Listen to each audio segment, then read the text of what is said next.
Bonjour,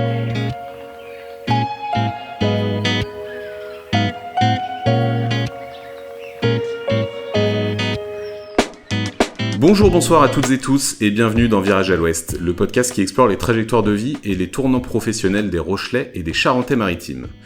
Je suis Paul Petitjean et cette semaine, je vais prendre une voix mystérieuse et vous inviter à lâcher prise, car j'ai le plaisir de recevoir une praticienne de l'hypnose.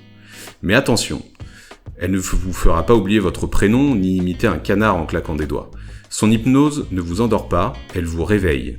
Une hypnose humaniste qui va chercher en vous les ressources enfouies et nécessaires à votre bien-être. Et le plus fou, c'est que cette exploratrice du moi a commencé sa vie pro dans le BTP. Et oui, le monde du béton, des casques, des réunions à 7h du mat en préfabriqué. Elle est passée des fondations des bâtiments aux fondations de l'être, de la construction à la reconstruction. Alors mesdames et messieurs, fermez les yeux, sauf si vous êtes au volant bien entendu, prenez une longue inspiration et accueillons ensemble Chloé. Bonjour Chloé. Bonjour Paul. Comment vas-tu ? Ça va, merci. Bon, que penses-tu de cette petite présentation ? Est-ce que ça te va ? Ouais. Est-ce que tu as des choses à ajouter peut-être ? Sur ton activité. Je me disais notamment, j'ai pas forcément expliqué quelles applications ça pouvait avoir sur les gens. C'est en gros aller mieux, mais il y a aussi, j'ai vu, pour traiter de l'addictologie et tout ça, c'est ça ? Oui, c'est ça. En fait, les gens viennent me voir pour des motifs très variables. Ça va de la gestion du stress aux phobies, en passant par l'arrêt du tabac. Ça peut être aussi de l'accompagnement à la grossesse. Il y a des gens qui viennent me voir aussi pour des douleurs chroniques ou persistantes. Les gens peuvent venir aussi pour des questions juste de confiance en soi, gestion du poids. C'est vraiment très varié. Écoute, ça va être intéressant de savoir qu'est-ce qui t'a amené à cette pratique-là. Est-ce que tu peux déjà nous raconter un petit peu d'où tu viens, quel a été ton parcours avant tout cela ? Oui, en fait, quand j'étais petite, je me suis intéressée à beaucoup de choses. En fait, j'ai un profil plutôt varié, on va dire. J'étais à la fois passionnée par le dessin, je rêvais d'être artiste peintre, et en même temps, j'étais aussi très curieuse de beaucoup de choses, notamment les sciences, et j'avais aussi envie d'être astrophysicienne. Ça, c'était un peu mes deux métiers de rêve quand j'étais petite. Et j'ai exploré un petit peu les deux pistes. En fait, en grandissant, j'ai exploré la piste du métier artistique et je me suis assez vite rendu compte en fait que je préférais que ça reste une passion. Déjà pour une question de débouché, parce que professionnellement ça semblait plus facile et que même si ça semblait plus difficile d'aller trouver du métier dans le domaine artistique. Et puis même si mes parents ont pas voulu me bloquer, me fermer des issues, ils ont quand même été attentifs à ce que je m'intéresse aussi au fait de faire des études, ne serait-ce que pour m'ouvrir des portes, parce que ça aurait été plus facile plus tard de changer de voie dans un sens que dans l'autre. Quand tu dis que tu as exploré le dessin, c'est-à-dire que tu as commencé des études dedans ou... J'ai pas vraiment commencé des études, mais en fait, il y a une année où j'ai pris des cours du soir aux Beaux-Arts quand j'étais adolescente, et puis j'ai présenté un book pour intégrer des études d'art, et en fait, je me suis vite rendu compte que j'étais pas vraiment attirée par l'ambiance et la mentalité dans les études d'art. C'était pas vraiment quelque chose dans lequel je me retrouvais. Ok. Pour moi, la pratique du dessin et de la peinture, c'était quelque chose de très personnel que j'aimais faire pour moi, sans aucune contrainte, dans ma chambre, toute seule, et j'avais pas envie que ce soit associé à un jugement, des consignes et des obligations. Donc t'as gardé cette passion. J'ai vu que t'avais un compte à côté de dessinatrice sur Instagram, j'ai été fouiller un petit peu. Ouais. Et effectivement, t'as plutôt du talent dans ce domaine-là, mais du coup, tu l'as gardé plutôt en passion, quoi, à côté, c'est ça ? Ouais, c'est ça. Alors, je pourrais te le raconter plus tard, il y a eu une période aussi où j'ai j'ai ouvert un statut d'artiste-auteur pour me professionnaliser, mais c'est toujours resté vraiment un à côté. Ok, donc dans tes études, tu t'es orienté vers quel domaine ? Du coup, plutôt la physique, en fait. J'ai commencé à étudier la physique à la fac. J'étais très intéressée par la physique fondamentale, et puis en cours d'études, je me suis orientée plutôt vers de la physique appliquée. J'ai découvert le génie civil, et j'ai fait un master génie civil spécialisé dans le bâtiment. Le bâtiment, c'était un secteur qui t'attirait aussi depuis l'enfance ou pas ? Pas du tout. En fait, à la base, j'étais très intéressée par la physique fondamentale. J'adorais les maths quand j'étais petite. Et j'ai découvert en fait la physique appliquée, la mécanique et donc le génie civil, vraiment en faisant mes études en cours de route, quoi. Et ça a été une révélation ou c'était juste ça te plaisait Qu'est-ce que tu trouvais dans ce domaine-là qui te plaisait en fait? Je pense que je trouvais ça très nourrissant intellectuellement, c'était hyper intéressant en fait. Et puis en fait, je crois que ce qui me plaisait surtout, c'était le fait de pouvoir construire quelque chose concrètement. En fait, je trouvais ça hyper chouette d'acquérir des compétences qui permettaient de soit faire du neuf avec du vieux, soit de construire des maisons de A à Z. Et puis en fait, les études dans le bâtiment, c'est très très riche. Ça demande des compétences vraiment hyper variées et du coup, d'un point de vue intellectuel, c'était hyper nourrissant, hyper intéressant. Donc tu fais tes études dans le BTP et après donc tu lances ta carrière dans ce domaine-là, c'est ça? Ouais, c'est ça en fait. T'as occupé quel type de poste? J'ai commencé par travailler dans un grand groupe de la construction en tant que conductrice de travaux en gros œuvres. Et puis très rapidement, je me suis rendu compte que ça collait pas du tout à mes valeurs. Il y avait un côté, une très forte pression. Il y avait des impératifs budgétaires qui faisaient qu'on s'intéressait plus aux chiffres qu'aux humains qu'il y avait derrière. C'était pas très aligné avec mes valeurs et je me sentais pas bien dans ce milieu-là, donc j'ai décidé de chercher un poste différent. Donc derrière, j'ai travaillé pendant 3 ans en contrôle technique de la construction, où là pour le coup le côté budgétaire est beaucoup plus effacé parce qu'on s'intéresse vraiment dans ce métier-là à la conformité réglementaire des ouvrages, de la conception à la construction. Donc en fait, il n'y a pas de dimension économique à part la survie du métier et de l'agence à proprement parler, quoi. Et là encore, ça a été intéressant pendant un temps parce que il y avait énormément de connaissances à engranger. C'était très stimulant. Et en fait, au bout d'un moment, je me suis rendu compte que c'était plus suffisant. J'ai commencé à ressentir un ennui assez profond dans mon travail. Et un manque de sens assez conséquent qui a fait que j'ai senti qu'il fallait que je parte vers autre chose. Donc c'est là que je suis arrivée sur mon 3e et dernier poste.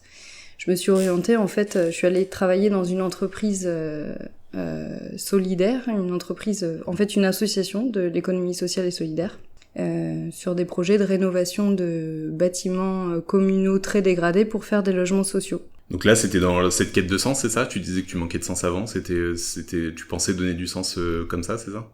Oui, là pour le coup, il y avait un côté social et sauvegarde du patrimoine qui était hyper intéressant, qui vraiment pour moi faisait sens.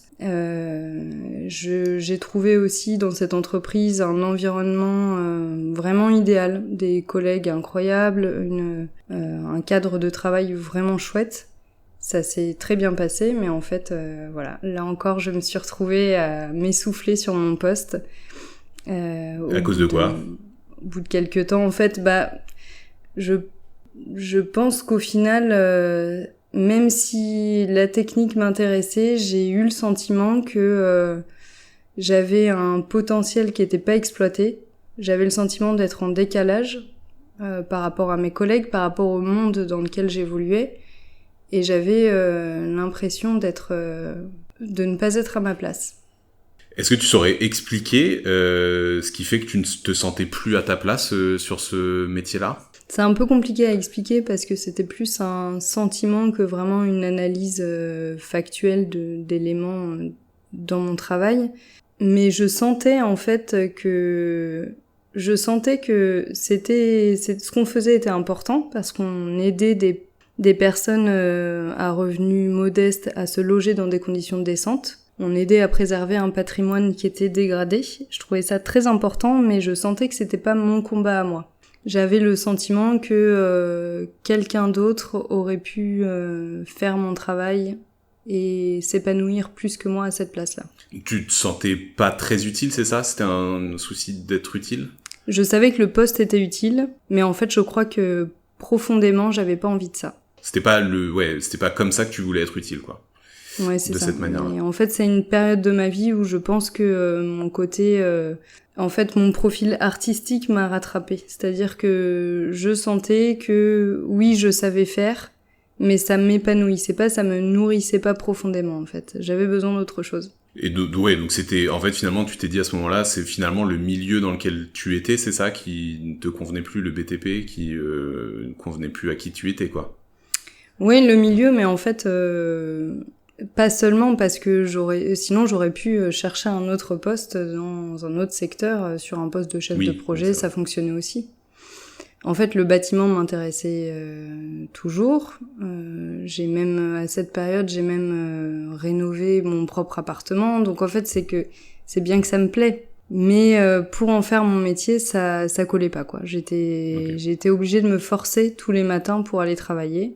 Et du coup, c'est comme ça que j'ai terminé à la fin de l'été 2023 dans un épuisement psychique qui a fait que je me suis retrouvée en arrêt et que j'ai décidé d'arrêter de travailler dans le bâtiment. Alors, avant qu'on revienne sur ce changement, j'ai une petite question parce que le BTP, c'est quand même très réputé pour être un milieu très masculin. Comment ça se passe quand on est une femme? Est-ce que ça a joué aussi dans ton mal-être ou pas du tout? Ça a joué sur les 2 premiers postes en fait, parce que c'est vrai que c'est un milieu qui est très masculin, très machiste, assez vieille école d'ailleurs. C'est un milieu qui bouge, mais qui bouge très lentement. À la fac, dans ma promo, on était à peu près 10% de femmes, donc on était à peu près 6 sur une promo de 60. Et ensuite, dans nos études, on a été amené. En fait, on n'a pas été, on n'a pas été conditionné en nous disant que c'était un milieu masculin. C'est-à-dire que moi, je suis sortie de la fac en me disant que j'avais autant ma place que mes camarades masculins sur un chantier. Je me suis même pas dit ça d'ailleurs. C'est simplement que la question se posait pas. Et en fait, en arrivant sur un chantier, sur mon tout premier chantier, et sur les suivants, je me suis rendu compte que c'était fondamentalement faux, que j'avais besoin de justifier ma place au quotidien, que j'étais obligée en permanence de faire plus mes preuves que mes collègues hommes, et c'était épuisant en fait. Au début, j'étais plutôt dans un état d'esprit de me dire je vais faire mes preuves et puis je vais leur montrer que j'ai ma place. Il suffit de s'imposer de toute façon et en fait, on finit par gagner le respect des autres. Et en fait, au quotidien, on finit par se rendre compte que le sexisme, il est présent sur tous les chantiers, tout le temps, que c'est une lutte de tous les jours, tous les matins quand on arrive sur le chantier. Et en fait, c'est épuisant et j'avais pas forcément envie de vivre ça tous les jours.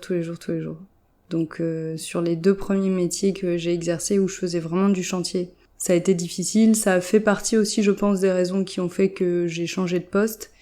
Et sur le dernier poste, j'étais dans une équipe, on travaillait plutôt en bureau et puis en réunion avec des élus ou avec des partenaires extérieurs. Il y avait une grande majorité d'hommes dans les intervenants extérieurs, mais j'étais dans une équipe de femmes.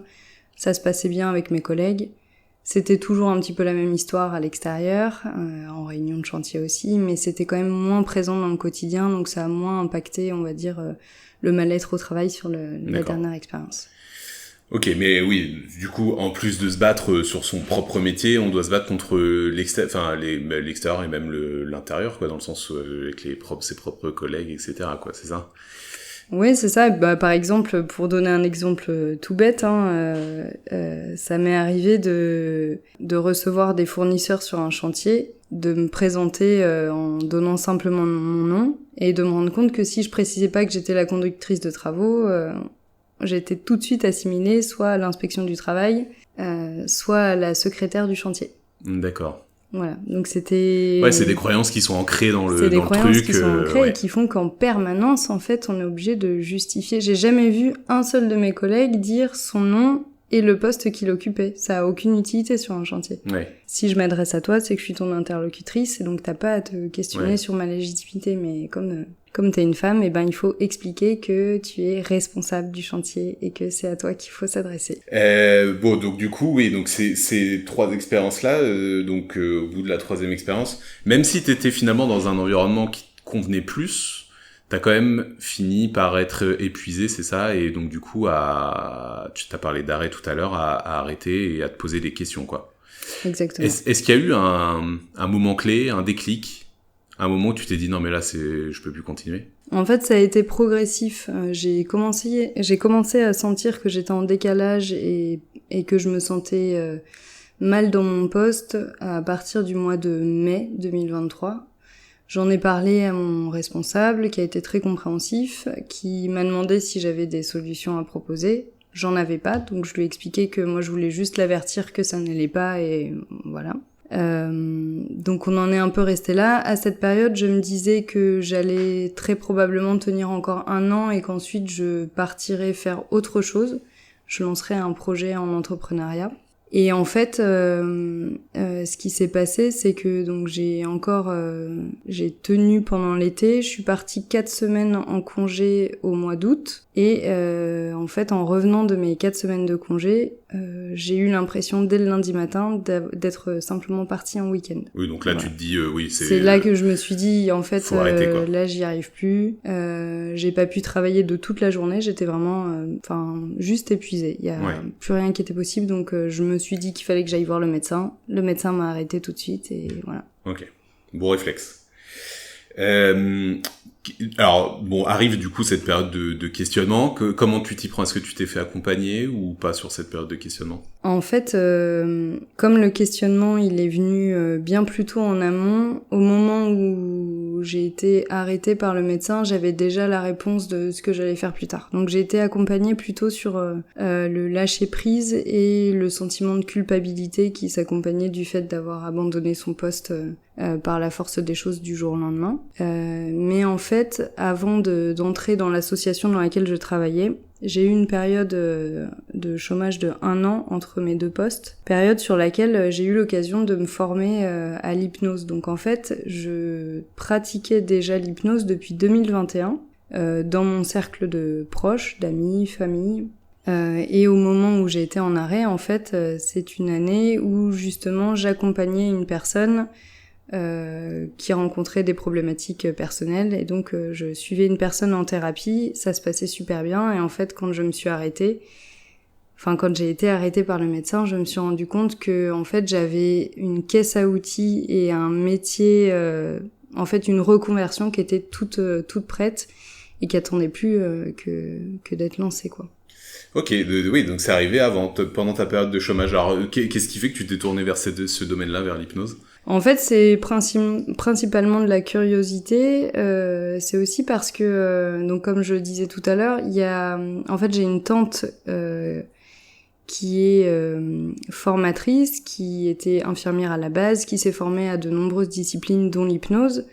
Et depuis quelques années, depuis longtemps, en fait, elle était formatrice, elle formait des gens pour devenir praticiens en hypnose. Et donc j'ai découvert cette pratique dans des conversations avec elle, et je me suis toujours intéressée aux mécanismes de psychologie humaine, au fait d'accompagner les personnes. Ça faisait aussi partie de mon métier aussi dans l'association. Donc c'était aussi une fibre que j'avais depuis longtemps.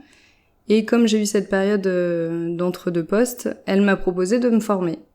Je me suis formée à l'hypnose, j'ai adoré ça, je me suis éclatée. Et en fait, au moment d'obtenir mon diplôme, au moment où j'ai obtenu mon diplôme, j'étais en train de postuler dans l'association. Et donc j'ai décidé à ce moment-là, je me suis dit, si je suis prise sur le poste, j'accepte le poste, et si je suis pas prise, je monterai mon cabinet. J'ai été prise et du coup j'ai mis de côté le projet pour l'hypnose. Ouais, tu l'as gardé sous le coude. Je l'ai gardé sous le coude et puis du coup je m'en servais comme d'un outil pour aider mes proches, mais c'était pas quelque chose que j'avais pas prévu d'en faire mon métier. Est-ce qu'il faut avoir des prédispositions pour pratiquer l'hypnose, pour hypnotiser les gens? En fait, l'hypnose, c'est des techniques qu'on apprend de manière théorique et qu'on apprend à pratiquer aussi en formation. Il n'y a pas de prédisposition particulière à avoir, si ce n'est la capacité d'écoute de la personne qu'on a en face de soi, et une faculté d'adaptation aussi pour pouvoir rebondir et ne pas suivre un protocole de manière trop rigide. Parce que chaque personne est différente, chaque personne va avoir son propre rythme, sa propre histoire, il faut être capable d'écouter, de s'adapter et d'être assez créatif en fait pour pouvoir proposer des nouveaux outils et inventer au fur et à mesure des séances pour s'adapter vraiment de manière très personnelle à la personne qu'on accompagne. C'est un gros travail d'adaptabilité. Moi, c'est comme ça que je le vois, oui. Et une capacité aussi à se détacher pour ne pas projeter notre propre expérience, ouais. nos propres impressions, en fait, sur la personne. Mais ça, c'est de l'écoute, en fait, et c'est quelque chose qui s'apprend aussi en formation. Et donc, alors, cette formation que tu as fait pendant ta période de chômage, qu'est-ce qui t'a plu? Tu saurais expliquer un petit peu ce qui a fait te dire, tiens, ça, j'en ferais bien mon activité quand même? En fait, j'ai trouvé que c'était un outil qui était vraiment génial. Ça permet, en fait, je me suis rendu compte que ça permettait d'aider les gens sur des problématiques profondes, et ça les aide à régler en fait des problèmes de manière assez simple. En fait, c'est un outil qui est très ludique et qui va chercher des choses profondément ancrées, mais qui reste quand même assez simple à utiliser. C'est une méthode qui reste assez simple. Et le nombre de possibilités d'application est incroyable, quoi. En fait, on peut quasiment tout faire avec l'hypnose. J'ai trouvé que c'était vraiment un outil formidable. Parce que, alors, en fait, pour essayer de comprendre, parce que nous, on va être transparent. Nous, quand je dis nous, c'est le grand public. Je me mets du côté du grand public. L'image qu'on a de l'hypnose, c'est ce qu'on nous montre à la télé. Donc, c'est comme je disais dans ma présentation, les gens qui vont faire des bruits d'animaux à d'autres gens, etc. Je veux dire, est-ce qu'on est obligatoirement dans cet état, parce que c'est un petit peu un état de transe, est-ce que on est forcément dans cet état de transe-là quand on vient de voir, enfin quand tu nous hypnoses? En fait, hypnotises, pardon. En fait, quand on parle d'hypnose, on parle du fait d'aller... Alors, c'est à la fois une technique et un état de conscience modifié.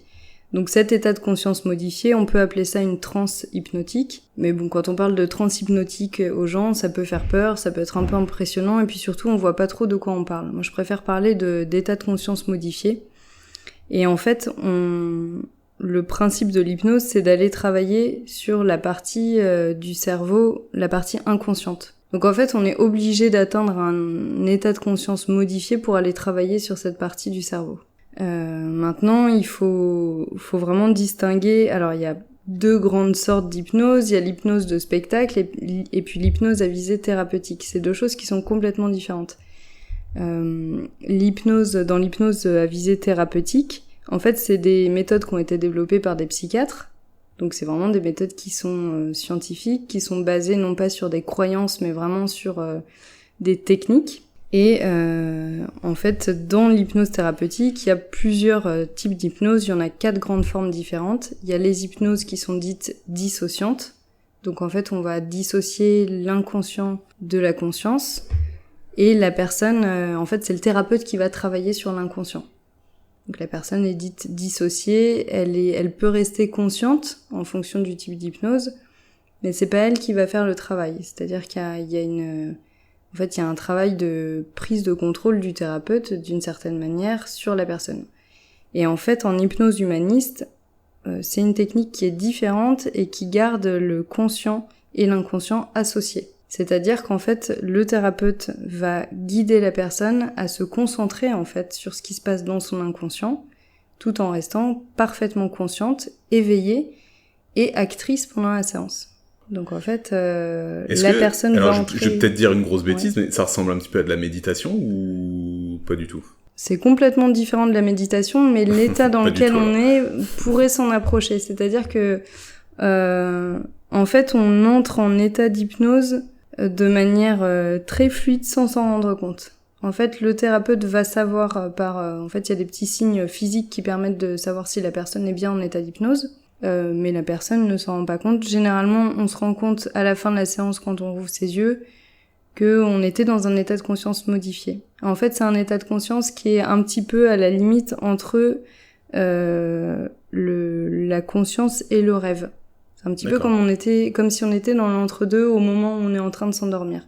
Donc oui, ça peut faire penser un peu à la méditation, mais c'est vraiment deux techniques qui sont complètement différentes. Et alors, est-ce que tout le monde est réceptif à ça? Parce qu'on dit souvent qu'il y en a qui sont moins réceptifs que d'autres. Est-ce que c'est vraiment le cas ou est-ce que tout le monde est réceptif? Alors c'est une très bonne question. En ce qui concerne l'hypnose humaniste que je pratique, en fait, il n'y a pas de notion de réceptivité. Comme la personne reste complètement consciente et éveillée et que c'est elle qui va travailler elle-même avec ses capacités sur ses problématiques, avec les outils fournis par le thérapeute, en fait, il n'y a pas de notion de réceptivité. La seule notion qui peut rentrer en compte, c'est la capacité à lâcher prise. On parle plutôt de lâcher prise que de réceptivité, parce qu'il y a des gens qui vont résister, mais en fait, c'est-à-dire qu'ils vont vouloir à tout prix, avoir du mal à arrêter de réfléchir et d'analyser. Et c'est ça qui peut bloquer. Mais c'est pas une question de réceptivité, parce que le fait d'avoir du mal à lâcher prise, en fait, le praticien, il est là aussi pour aider la personne à arrêter de se poser des questions et à s'ouvrir aux signaux, aux symboles, en fait, au langage de l'inconscient qui s'exprime pendant la séance. D'accord, ok. Donc tout le monde peut passer chez toi et se faire hypnotiser, quoi. Enfin, hypnotiser entre guillemets, quoi. Ouais, exactement. La seule condition, en fait, c'est qu'il faut que la personne soit, en fait, vienne vraiment de son plein gré. Parce que comme c'est un travail de la personne sur elle-même, moi j'ai pas le contrôle en fait. Donc si la personne n'est pas vraiment pleinement actrice, si elle bloque, moi je pourrais rien faire. Alors revenons-en juste sur ton parcours. Donc tu t'as dit quelque chose d'intéressant tout à l'heure, c'est que tu t'es fait accompagner sur justement le lâcher prise sur ton ancienne par rapport à ton ancienne expérience et la culpabilité. C'est-à-dire que alors déjà, tu t'es fait accompagner par quel type de professionnel ? Je suis allée voir une psychologue.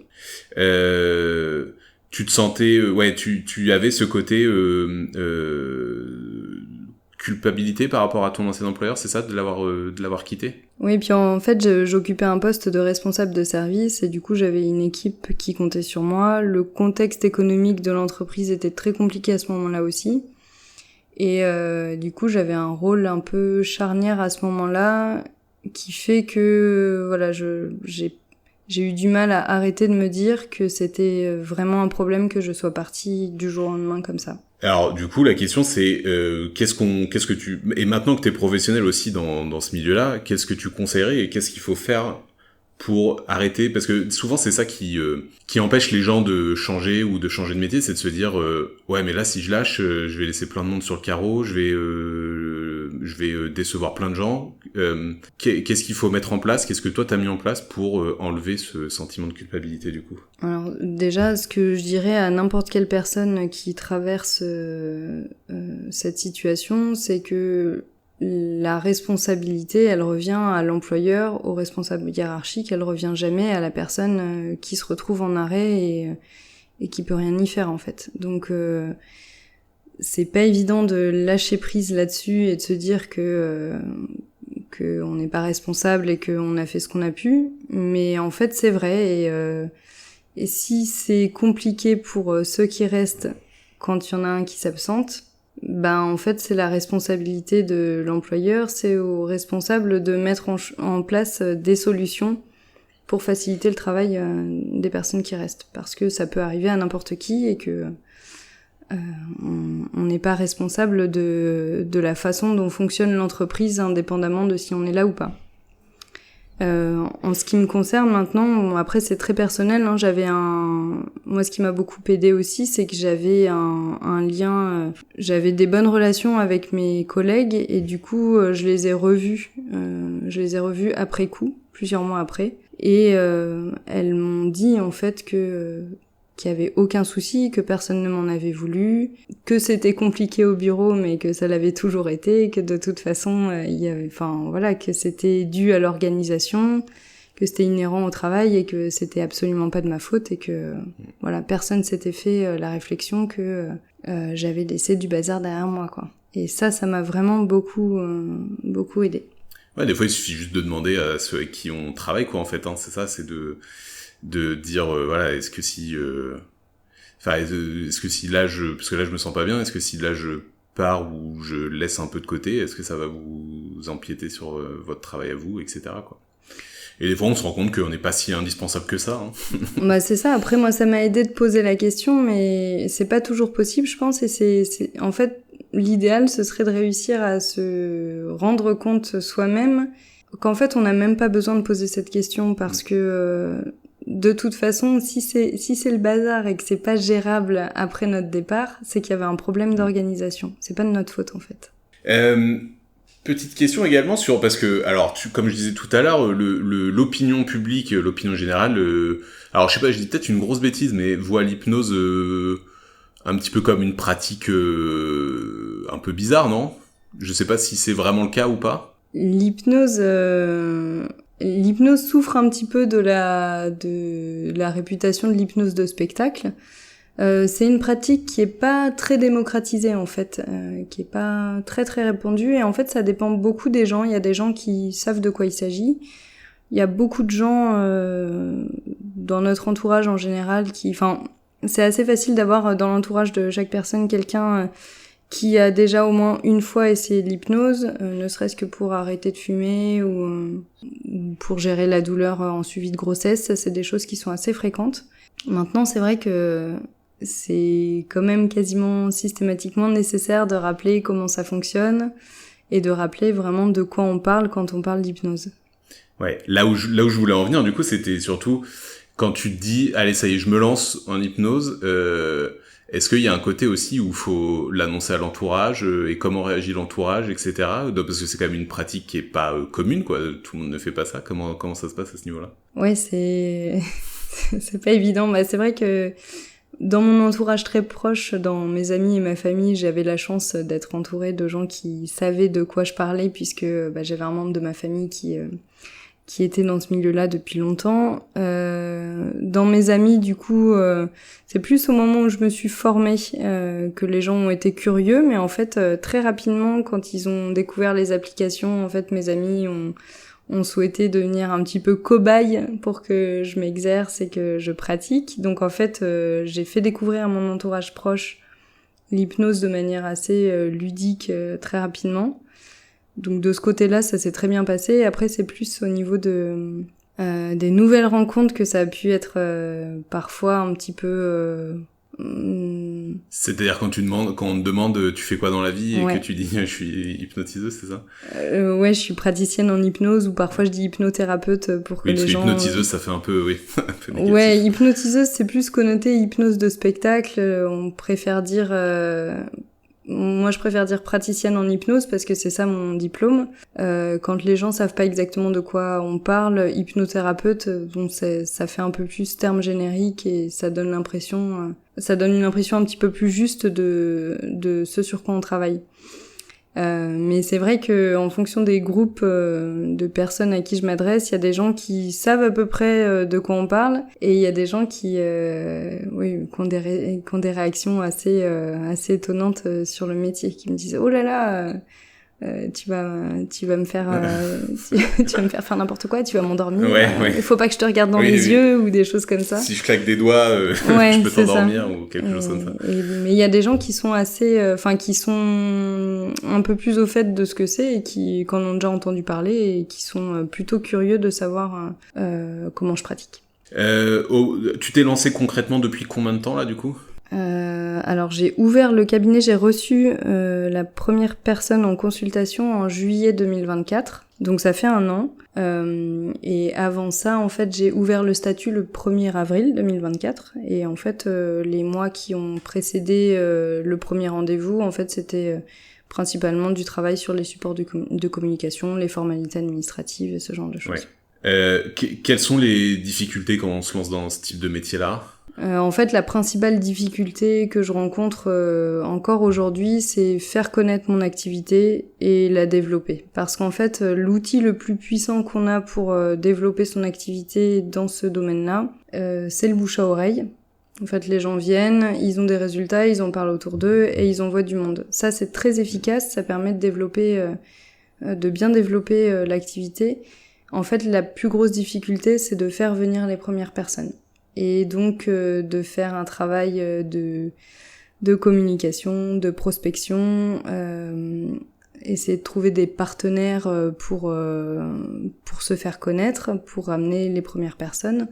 En fait, c'est ça pour moi aujourd'hui la plus grande difficulté. Oui, trouver des prescripteurs, voilà. Ouais. puisqu'on va pas démarcher les clients en direct. On a un peu les mêmes problématiques, je pense, sur le fond. Oui, et puis c'est vraiment un métier à part entière. Et en fait, quand on se forme à l'hypnose, on n'est pas on n'est pas formé à la communication sur les réseaux sociaux, au fait de travailler sur le référencement de son site internet. Voilà, tout ça, c'est vraiment un métier à part entière, et faire du démarchage et de la prospection, c'est difficile quand on n'est pas formé pour. C'est clair. Alors, tu nous parlais de ta première, de ton premier accompagnement que t'as fait en juillet dernier. Comment ça se passe, le premier accompagnement? Alors, le tout premier accompagnement officiel, on va dire, quand j'ai ouvert le cabinet, c'est super bien passé. C'est une personne qui est venue, qui a fait 5 séances en tout, qui était super contente à la fin. Elle m'a laissé un avis hyper positif, donc ça s'est très bien passé, mais l'avant a été hyper compliqué pour moi parce que, en fait, c'était pas la première personne que je recevais, puisque, en fait, j'accompagnais déjà des gens que je connaissais depuis 2021. Donc je connaissais le métier, j'étais habituée, et en fait, c'était juste la toute première personne que je recevais et qui venait pour un motif qui était complètement inconnu. C'est-à-dire que j'avais mis en fait un système de réservation en ligne. En fait, j'ai un système pour prendre rendez-vous en ligne sur mon site internet. Donc c'est une personne qui a pris rendez-vous en ligne. J'ai juste reçu la notification, le mail de confirmation de rendez-vous. Je savais la date et l'heure, mais je savais absolument pas pourquoi elle venait. Donc en fait, c'est ça qui m'a fait stresser, c'est que je me suis dit: oh là là, mais est-ce que je vais être capable de l'accompagner, mais je sais même pas pourquoi elle vient et comment ça va se passer, est-ce qu'elle va être contente, est-ce que le cabinet c'est cosy, est-ce qu'elle va se sentir bien, est-ce que c'est bien rangé, est-ce que c'est propre. Et donc là voilà, j'ai eu une petite appréhension là-dessus. Je pense que j'ai dû raconter pas mal n'importe quoi au début, bégayer et avoir l'air très très mal à l'aise. Mais en fait, assez rapidement, le courant est plutôt bien passé. En fait, la confiance s'est installée naturellement entre nous, et en fait, ça s'est très bien passé. Comment on se sent après cette première est-ce qu'on se dit est-ce qu'on on se sent soulagé? Est-ce qu'on se sent encore stressé ou pas? Ah, j'étais hyper soulagée à la fin de la première consultation, puis je me suis dit que j'avais vraiment stressé pour rien. Surtout qu'en fait, pour t'expliquer, la toute première consultation, c'est une consultation où je fais pas d'hypnose. En fait, je fais un entretien, elle dure 2 heures cette consultation, et je fais un entretien où je vais rebalayer tout l'environnement familial, toute l'histoire en fait de vie de la personne, pour essayer de recouper les infos et essayer de comprendre d'où vient son problème, les origines probables de son problème, parce qu'on va pas traiter uniquement la problématique, le symptôme entre guillemets, mais on va chercher à aller travailler sur les origines du problème pour installer un mieux-être global. Donc en fait, le fait de ne pas savoir pourquoi la personne vient, en fait c'est plutôt un atout. Ça me permet de démarrer la séance sans aucun a priori, et ça me permet d'accompagner la personne au mieux en fait en posant toutes les questions que je peux poser puisque je ne sais rien d'elle. Donc en fait, à la fin, j'étais plutôt soulagée, j'étais très contente, et j'avais hâte d'être à la semaine suivante pour la recevoir de nouveau. Donc la phase de découverte de la personne qu'on a en face prend du temps, alors il faut prendre son temps, etc. Ouais. C'est une séance qui dure 2 heures, et 2 heures, c'est souvent un peu court. Et alors ma question, ça allait être, tu viens d'un milieu... donc du BTP, où alors l'image que moi j'en ai en tout cas, c'est faut que ça aille souvent vite, faut que ce soit efficace, etc. Et où là tu lances ton activité dans quelque chose où il faut vachement prendre son temps, écouter, etc. Est-ce que ça a été difficile au début? Comment t'as appris ça? Est-ce que t'avais ça en toi peut-être depuis le début? Je pense qu'on peut dire que j'avais ça en moi, parce que j'ai toujours été très lente pour tout. D'accord. Ça a même plutôt été un problème sur mes postes précédents. En fait, je suis lente, et puis j'aime bien qu'on me raconte sa vie, j'aime bien écouter les gens parler, j'aime bien poser des tonnes de questions. Donc en fait, ça a été plutôt fluide et naturel pour moi. C'est un peu... les premières fois, c'était un petit peu stressant pour moi de me dire: est-ce que j'ai bien posé toutes les questions? Est-ce que je suis pas passée à côté de quelque chose? Et puis en fait, avec la pratique, on se rend compte que de toute façon, s'il manque des infos, on peut toujours récupérer... ce qui manque aux consultations suivantes, c'est pas du tout un problème. Et puis en fait, je le dis naturellement aux gens, hein, je les préviens, je leur dis on va beaucoup parler à la première séance, le but c'est ça, et puis je vais vous poser plein de questions. S'il y en a auxquels vous voulez pas répondre, vous me répondez pas, il y a pas de souci. Et si vous en oubliez, on verra la fois suivante, il y a pas de problème. Oui, donc finalement, ton activité aujourd'hui correspond beaucoup plus à ta personnalité qu'avant, quoi. On est d'accord. Ah oui, complètement. Est-ce que maintenant que tu as du recul là sur ton parcours, tu saurais mettre le doigt sur ce qui n'allait pas dans ta vie d'avant et ce que tu as réussi à améliorer dans ta vie d'aujourd'hui? En fait, je pense que ce qui me convenait pas dans ma vie professionnelle d'avant, c'était la rigidité du monde professionnel. En fait, ce qui me convient aujourd'hui, c'est le fait... en fait, il y a plusieurs choses. Il y a ce côté rigide du monde professionnel, le fait de devoir rentrer dans la peau d'un personnage, coller à des codes aussi, parce que le milieu du bâtiment, quel que soit le métier qu'on exerce, en fait, c'est quand même très codifié. Sur le dernier poste, en fait, j'avais aussi des réunions avec des élus, donc voilà, faut jouer un rôle en permanence. Ça, pour moi, c'était très compliqué. Et aujourd'hui, dans le métier que j'exerce, en fait, la meilleure chose que je puisse faire pour les gens que j'accompagne, c'est d'être complètement entière, moi-même, que ça colle ou que ça ne colle pas d'ailleurs, parce que parfois ça peut ne pas convenir à certaines personnes, mais du coup, si ça convient pas, il faut juste qu'elles aillent trouver quelqu'un d'autre. Et à partir du moment où je pense qu'on est entier, authentique, en fait, ça permet aussi d'établir une vraie relation de confiance avec la personne qu'on reçoit, qu'on accompagne. Et en fait, j'ai juste besoin d'être là et attentive et à l'écoute de la personne. Donc en fait, c'est beaucoup plus naturel pour moi, beaucoup plus fluide que de devoir rentrer dans la peau d'un personnage et faire ce qu'on attend de moi. Est-ce que, avec le recul toujours, est-ce que t'as des regrets? J'ai pas de regrets, en fait. Il y a plein de choses que j'aurais aimé faire. Mais en vrai, j'ai aucun regret parce que mon parcours dans le bâtiment m'a quand même servi. J'ai des compétences transversales que je réutilise aujourd'hui dans mon quotidien. J'ai pas de regrets en particulier. J'aurais aimé faire d'autres choses. Avec le recul, je me dis que peut-être que j'aurais pu faire un métier artistique. Par exemple, j'aurais peut-être pu me plaire en tant que restauratrice d'œuvres d'art. Ça, c'est un métier où je pense qu'il y avait du travail et voilà, où j'aurais pu éventuellement faire des études et m'épanouir là-dedans.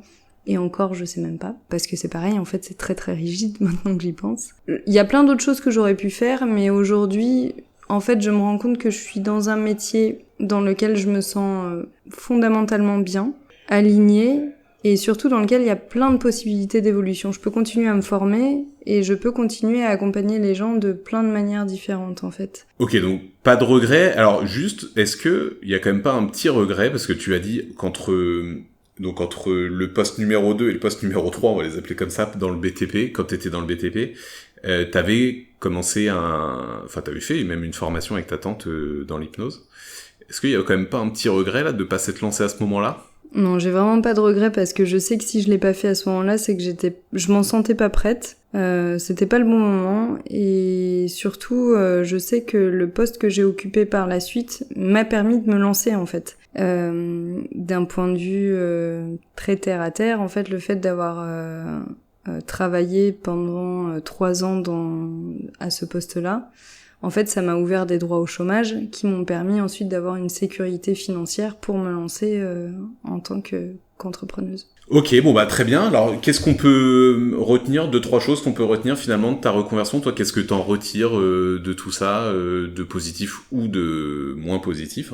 Je dirais que toute expérience est bonne à prendre et du coup que chaque étape du parcours a été importante, même mon passé professionnel dans le BTP. Et puis je dirais que c'est aussi important de s'écouter et d'être capable de franchir le cap, de se reconvertir quand on sent qu'on n'est pas pleinement heureux et épanoui dans son travail. Et je finirai en disant que l'essentiel aussi, c'est d'être en mesure de se lancer dans un nouveau projet sans pression financière. Alors je sais que c'est facile à dire, mais en tout cas je sais que moi ce qui m'aide le plus aujourd'hui dans mon métier, c'est de pouvoir le faire sans recherche de rentabilité en fait. Enfin, comment dire, je fais pas ça pour l'argent parce que j'ai une autre source de revenus pour le moment. Donc évidemment, je suis comme tout le monde, j'ai besoin de payer mes factures, donc j'ai besoin aussi que au bout d'un moment l'activité soit économiquement viable. J'ai fait un business plan là-dessus. Voilà, je sais que j'ai besoin que ce soit rentable un jour. Mais pour l'instant, en fait, je sais que si j'étais motivée par l'argent là tout de suite, ça fonctionnerait pas. Je prendrais pas les bonnes décisions. Je serais pas capable d'accompagner les gens, de les recevoir vraiment dans le seul but de les aider dans leurs problématiques. Je serais motivée par autre chose que juste vraiment l'envie de les aider et de faire ça parce que j'aime ça. Et du coup, je pense que ma façon de travailler en pâtirait et je pense que ça fonctionnerait pas si j'étais sous pression financière. Merci beaucoup Chloé. Est-ce que tu vois d'autres éléments dont on n'aurait pas parlé qui sont importants à mettre en avant ? Non, je crois qu'on a fait le tour. Merci beaucoup de t'être rendu disponible, d'avoir répondu à mes questions. On peut te retrouver où du coup ? Alors du coup, le cabinet est installé à Dompierre-sur-Mer, au 15 bis rue des Jeunettes, et je reçois du lundi au vendredi toute la journée. Ok, et sur les réseaux, donc Chloé Rémy, R-E-M-Y, c'est ça ? Instagram. Mon Instagram du coup c'est Chloé_Rémy_hypnose. Et on peut te retrouver sur d'autres réseaux ou pas ? Et oui, alors j'ai une page Facebook et une page LinkedIn mais qui sont pas vraiment très alimentées. Je suis plutôt active sur Instagram et sinon j'ai un site internet chloérémyhypnose.fr sur lequel il y a toutes les infos concernant mon activité. Super. Merci beaucoup Chloé de t'être rendue disponible, c'était super intéressant. Merci encore une fois aussi à l'espace de coworking Working Share qui nous accueille pour cet enregistrement. Et puis merci à vous, chers auditeurs, chères auditrices, de nous avoir écoutés. Je vous souhaite une excellente journée et je vous dis à très vite pour un nouvel épisode.